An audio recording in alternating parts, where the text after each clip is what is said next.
She's a 4-time International Children's Peace Prize nominee, maker of a documentary film called The Water Walker, and she continues to travel the world where she speaks about restoring clean water for Indigenous people. We're so fortunate to mark this year's World Water Day with Autumn Peltier.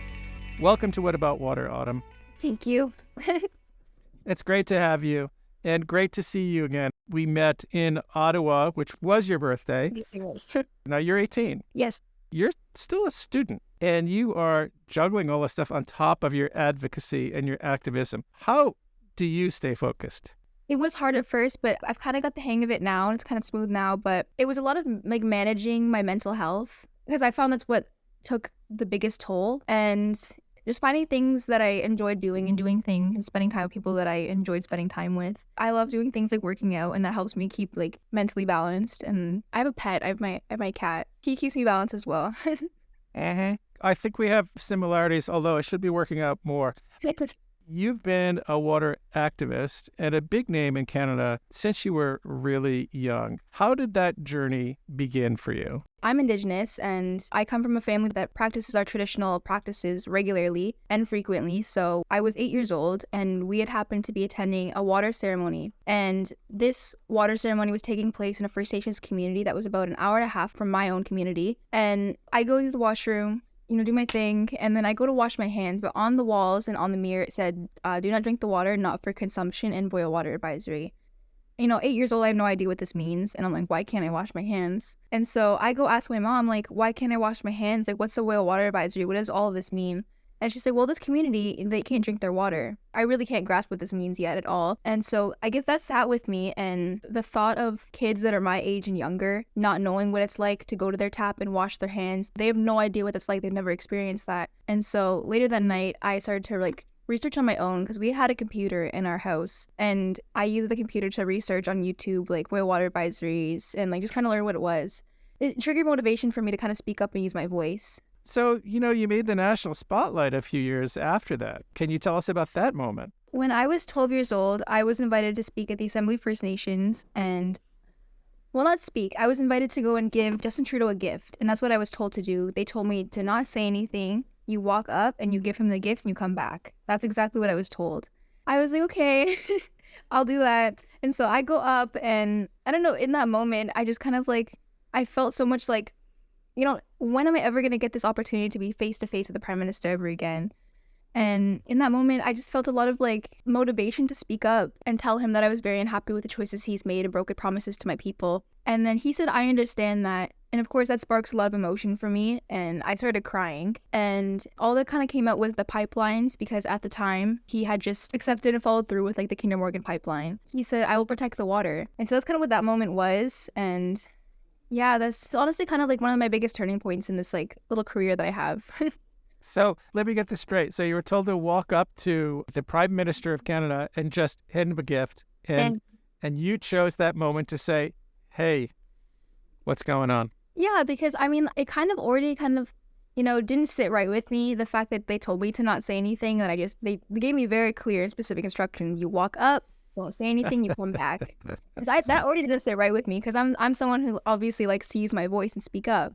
And so I used it. I used my my freedom of speech. That's excellent. Good for you. And it seems like that really sort of launched your career in the sense that, now you're attending these high-level meetings all over the world. How are people responding to you and your message? From when I started, I definitely felt a lot less listened to, because of my age and because of who I was, what my gender was, and I guess where I come from. And, just being a young Indigenous girl trying to speak up and use my voice, it was hard. And I definitely did feel very discouraged at times, because you do get the comments well, she's a kid, why is she here? Why does what this kid say? What does this kid know that we don't know? It was very discouraging. I still don't really feel taken that seriously, even at high level meetings, because again, I am a young Indigenous woman, and that alone kind of is self-explanatory on terms of racism and discrimination. And so when I think of it like that, it just gives me more motivation to do it. Exactly. So I really appreciate that in you. And you just keep at it, because you have a message that is impossible to ignore. And are you thinking about a career in advocacy and water? We love water over here. Yeah, actually just got into university a couple weeks ago. Congratulations. Thank you. I got into criminology. Oh, cool. Yeah, I'm Very taking cool. criminology. Yeah. And I'll tell you what, there's a lot of water criminals, so maybe you could develop a new specialty. Yeah. One of the problems I always have, and when I write, so, I'm a professor, we have to write proposals, and if we want to do something in water, impact policy or something like that, there's always this question, how are you going to measure, how well are you doing? And it's a really hard question for me. And I wonder about, for you, how do you measure your success when it comes to thinking about, the work that you're doing and solving water problems? Well, I definitely feel very successful in terms of bringing Indigenous issues to the table and making them known. But I do not feel successful yet on terms of fixing the problem as a whole, because I definitely still feel like there's a lot more work that still needs to be done in Canada. And yes, it's not my responsibility, but in a way feels like my responsibility. Are there times when you ever wish that you just had a more ordinary childhood? Yeah, well, it definitely was a lot, especially being that young, because it didn't make sense to me, but it resulted in a lot of bullying, and it was very hard on my mental health, and there was a lot of times where I did feel like, I can't do this anymore, I don't want to do this, this is really hard. That's tough for me to hear, for someone like you who has taken on this issue and you feel a sense of responsibility, to hear that other kids were bullying you basically because of your success. When I'm doubted, it gives me so much more motivation to do good and do better and prove negative things wrong. So good for you. And you made a documentary called The Water Walker. What was that experience like, and what were you hoping that people would take away from it? It felt very good, and I knew that it was an awesome opportunity because it's a way for my message visually to be given. You kind of see the story, and I feel like that has a certain type of impact on people.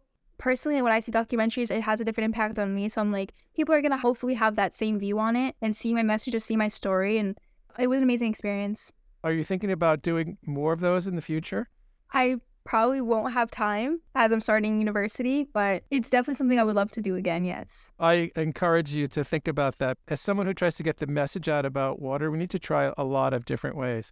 And I think some people will read the newspaper, some people will listen to podcasts.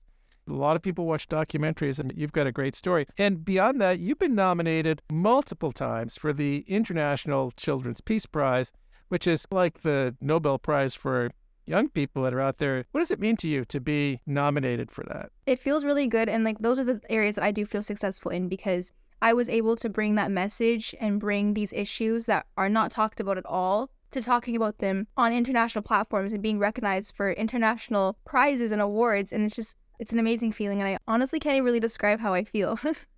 Yeah, it must be a little bit surreal. It is. Since we're talking about feelings, tell us about your relationship with water. To me, water is...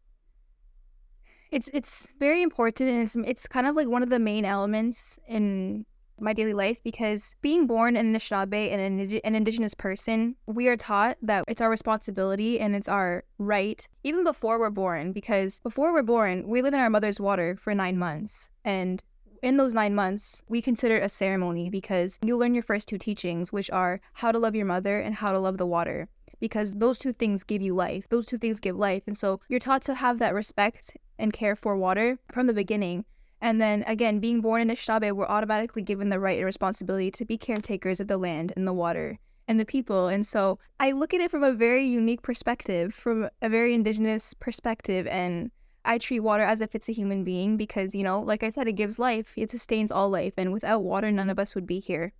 Well, so the theme for this year's World Water Day, which is always on March 22nd, is Be the Change. What is your message for the young people and, not so young people about how they can be the change? What I've learned and experienced through the many years that I've been doing this is that the message is so much more powerful and so much more stronger when it's coming from a young person. You wouldn't expect a young person to be talking about world or political issues. And so when you do, that's when you know something is wrong and something has to be done. This has been great, Autumn. Thanks so much for joining us today. We really appreciate it. Thank you.